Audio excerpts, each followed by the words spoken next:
today.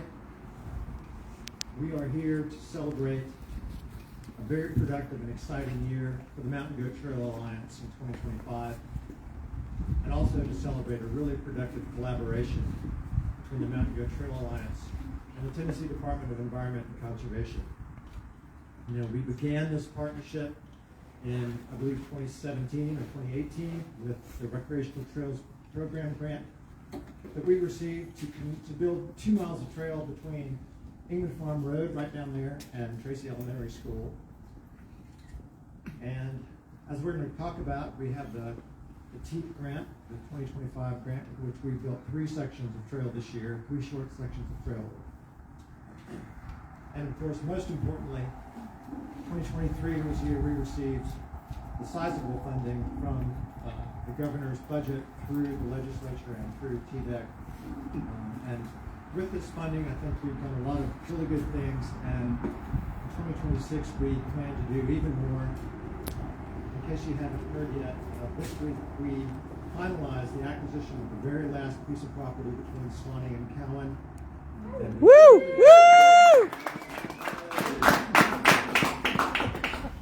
We fully expect to be bidding that out and beginning construction in 2026. We have, because of TDOT Transportation Alternatives Grant in Tracy City is also coming online. We hope in 2026 we have a section of trail almost 5 miles from Tracy City to Fulmont. We hope to be beginning on before too long. And we also have a section of Palmer, 4.5 miles from Palmer that's also getting started. So 2026 and 2027 are going to be even bigger years for us than this one is. But we're here to celebrate this one too. So we have several people from TDEC. We're here today to talk about the 3 connector trails and the 1 trail on the main trail from in Cowan. And I will begin by introducing Justine Cucciara from the Office of Outdoor Recreation. Yay! Yeah, Justine! Thank you so much. I am very pleased to be here with you fine folks, making new friends and seeing some of my old buddies from state parks. So as was mentioned, back in 2023, Governor Lee set forward a clear vision for conservation in Tennessee, and specifically, he mentioned, cool person. So part of that vision was that regardless of your zip code, your demographic, your physical ability, that every Tennessean should have a quality outdoor recreation opportunity close to home. And to back up that vision and to see it play out, he allocated $45 million-ish to support the completion of large-scale regional trail projects across the state, like the Mountain Goat Trail. I think we're at $9.2-ish million was allocated specifically to the Mountain Goat Trail Alliance and entrusted to them to see out this vision for the Mountain Goat Trail. Also part of that conservation initiative was, and that vision was to create the Office of Outdoor Recreation. And part of the Office of Outdoor Recreation's mission is to complete these large-scale regional trail projects across the state. When I heard about the Office of Outdoor Recreation and heard about an opportunity to be involved in this new office, as I like to say, Tennessee's first and best ever Office of Outdoor Recreation. I've been using that joke for a long time because I also had the privilege of helping stand up a state park back in 2014 when it wasn't all the rage to start new state parks like it is now. I got to be on the ground floor of Seven Islands State Birding Park, and I did that for 10 years. And so conservation, that's where I come from. That's what motivates me. That's what's most near and dear to my heart. And so when I found out this opportunity with outdoor rec, I was like, outdoor recreation is cool, obviously, but like, is it in line with with what motivates me? and I started looking at their founding principles and kind of just their strategies and documents, and conservation comes up over and over again. And again, like, this office was born out of this conservation strategy from the governor's office. And so I had to kind of like square that in my mind. And eventually I kind of came to something that Jane Goodall, may she rest in peace, praise be her name.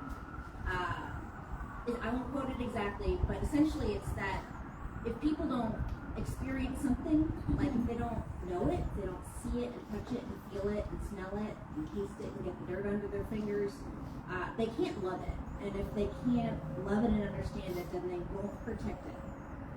And so outdoor recreation and outdoor amenities and opportunities like the Mountain Goat Trail are portals. They're entry points for anyone to have an experience in some of our, in Tennessee, we have an embarrassment of riches when it comes to resources, natural resources, cultural resources, and they are very much worth protecting and conserving.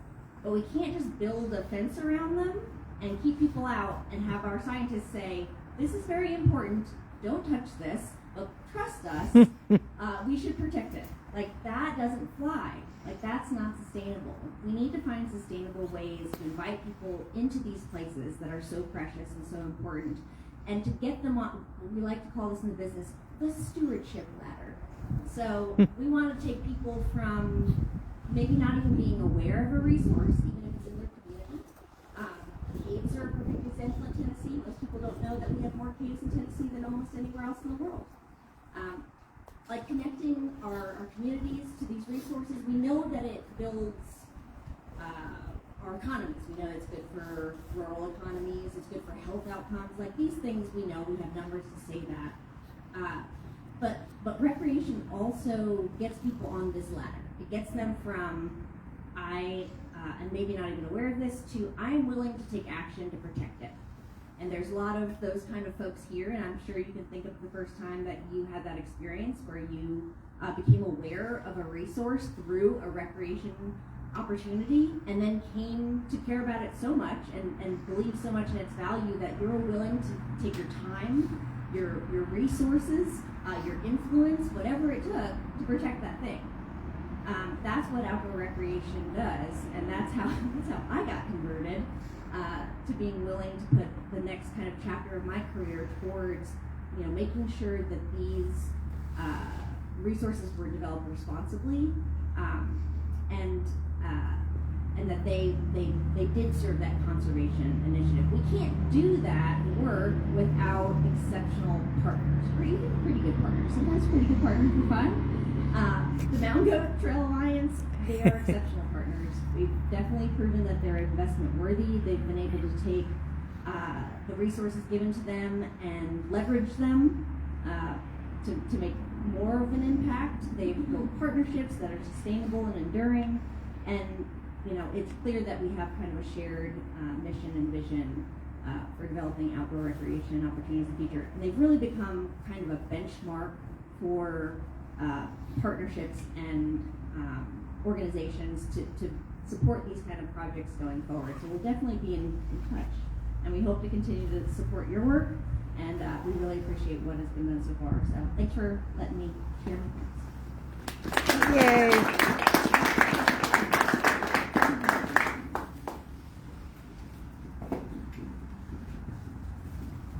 A couple of other things before the next speaker. I would like to recognize the Board of Directors of the Mountain Goat Trail Alliance. Please raise your hands, current serving board members.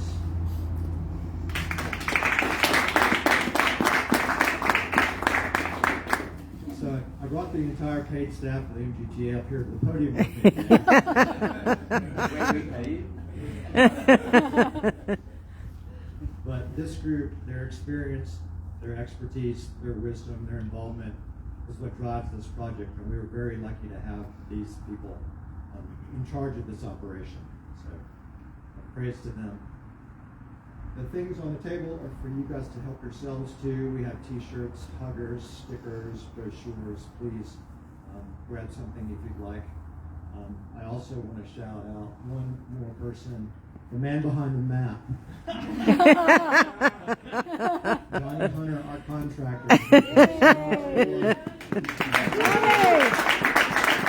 Remember Tim, the two-man Taylor, and all you saw was his So much for the base top of work, his so much head? for the grant. He laid the groundwork, as it were,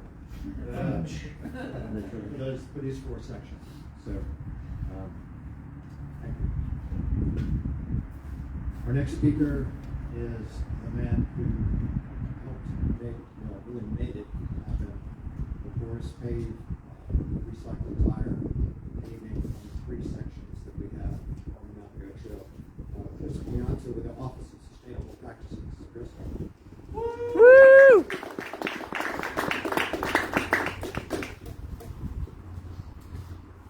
Good morning. Try not to keep you all very long. Getting a little chilly out here. As Patrick said, my name is Chris Pianta. I work as a program manager with TDEC's Office of Sustainable Practices. And one of the programs that our office manages is the Tire Environmental Act Program, or TEAP as we call it. And that's a grant program that provides funding to entities that are looking to develop projects that create beneficial reuses for our scrap tires within the state. Last year, the Mountain Goat Trail Alliance submitted an application for a TEAP grant. They're requesting roughly $350,000 to install initially 2 separate sections of rubberized forest paved trail that would connect the visitor center here, as well as another section to the Fiery Gizzard Trail, to the Mountain Goat Trail. These rubberized trails would also help to divert approximately 8,200 of Tennessee's scrap tires from our landfills.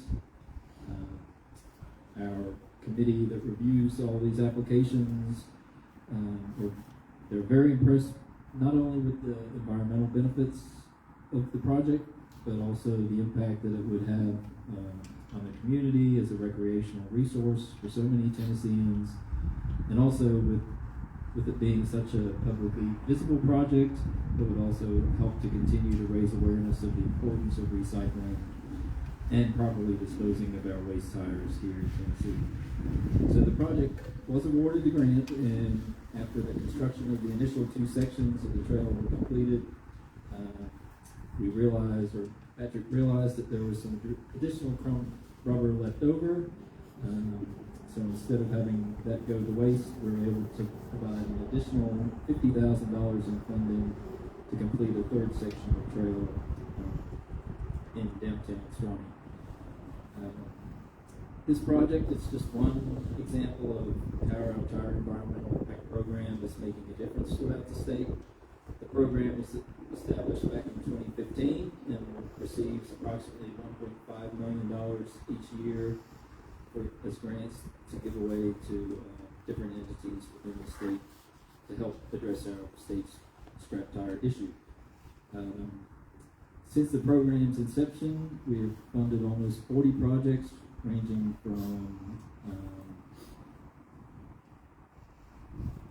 tire processing equipment purchases, forest pave projects such as this one, and school playground services as well, all which have helped create beneficial reuses for the roughly 6 million scrap tires that we do generate each year here in Tennessee. We've given away more than $8.5 million in grants over the past 10 years, and those projects have resulted in the diversion of more than 9 million scrap tires from our landfills. We will be opening a new application period starting in January 15th, and we can only hope that many of the applications can match the impact that our partnership with the Mountain Goat Trail Alliance has had over the past year. So thank you.